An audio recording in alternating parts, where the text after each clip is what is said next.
हा परिसर देवराईचा नाही आहे. हा परिसर पिंपळवंडी शिवारातला भाग आहे आणि देवराईपेक्षाही पासून दूर अंतरावर आहे.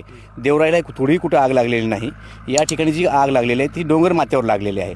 त्यामुळे या ठिकाणी सुद्धा आग लागली असेल तर तात्काळ विझवून आलेली असून झाडांचं नुकसान फार काही झालेलं नाही. परंतु देवराई आज आमची सेफ्टी आहे. देवराईला काही झालेलं नाही. आता यापुढे मात्र देवराईकडे येणाऱ्या आमच्या सर्व जे पर्यटक आहेत यांनी मात्र बिडी सिगारेट काडीपेटी सोबत आणू नये आणि त्या ठिकाणी सांभाळण्याचं सगळ्यांनी सहकार्य करावं. वाटल्यास झाडांना पाणी घातलं तरी आम्हाला बरं वाटेल. ही आग शक्यतो ही म्हणजे डोंगर माथ्याचा भाग आहे. या जाता येता कोणतरी सिगारेट वगैरे पित असताना सहज सिगारेट फेकली असावी किंवा बिडी फेकली असावी, त्याच्यामुळे ही आग लागली असावी. जाणूनबुजून कोणी आग लावलेली नसावी असं वाटतंय आम्हाला.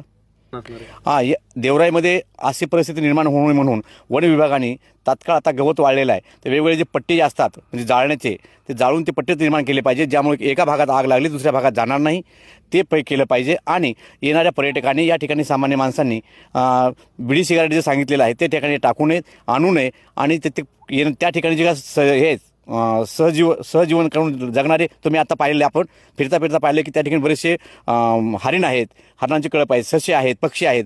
यांना त्रास होऊ नये यासाठी काळजी घेतली. देवराईच्या साईडला पिंपळवंडी भागामध्ये ह्या डोंगरावर आग लागलेली आहे आणि त्या ठिकाणी ती आटोक्यात आणलेली आहे वन विभागाने ती.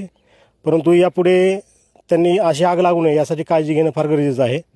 त्याचबरोबर सामान्य नागरिकांनी देखील या ठिकाणी आगपेटी किंवा सिगारेट या ठिकाणी अशा गोष्टी करू नयेत आणि त्यापासून सर्वांनी काळजी घेणं आवश्यक आहे.